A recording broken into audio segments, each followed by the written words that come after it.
ছোট ভূকম্পন বড় ভূমিকম্পের ইঙ্গিত। বড় মাত্রার ভূমিকম্প হলেই ঢাকায় মারা যাবে কয়েক লাখ মানুষ।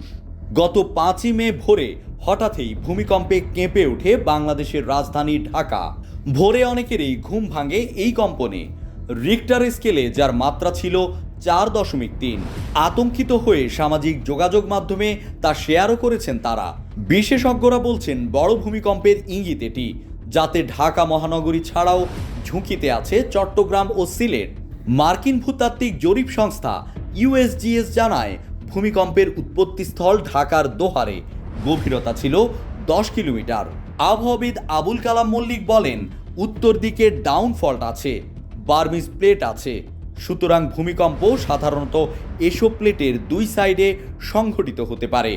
অনেক সময় ছোট ছোট ভূমিকম্প অনেক দিন ধরে প্লেটের মুভমেন্টের কারণে শক্তি সঞ্চয় করতে থাকে। সুতরাং ছোট ছোট ভূমিকম্পের শক্তি যে সংগ্রহীত হচ্ছে তার বার্তা বহন করে। ছোট ভূকম্পন বড় মাত্রার ভূমিকম্পের ইঙ্গিত হিসেবে দেখছে আবহাওয়া অধিদপ্তর ও বিশেষজ্ঞরা। এ আবহাওয়াবিদ আরও বলেন, অনেক সময় এই স্বল্প মাত্রার ভূমিকম্পের পুনরাবৃত্তি এবং বারবার সংঘটিত হওয়ার সম্ভাবনা তৈরি হলে সেগুলো কোনো কোনো ক্ষেত্রে বড় ভূমিকম্পের আগাম তথ্য দিয়ে থাকে।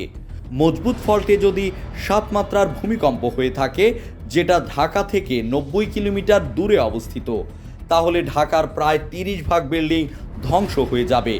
তার মানে পাকা দালান যেগুলো আছে 6 লাখের 30 ভাগ, মানে প্রায় 2 লাখের মতো।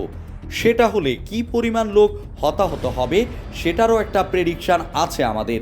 আমরা বলেছি যে 3 থেকে 4 লাখ লোক হতাহত হবে, আর মারা যাবে 2 থেকে 3 লাখ, আহত হবে আরও 2 থেকে 3 লাখ।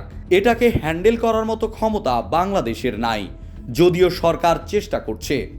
ঢাকায় ক্ষয়ক্ষতি কমাতে বিদ্যমান উচ্চ ভবনের জন্য প্রয়োজনীয় নথি দেওয়ার দায়িত্ব রাজুকের, কিন্তু সংস্থাটি সেই কাজ করতে ব্যর্থ হচ্ছে বলে মত এই বিশেষজ্ঞদের।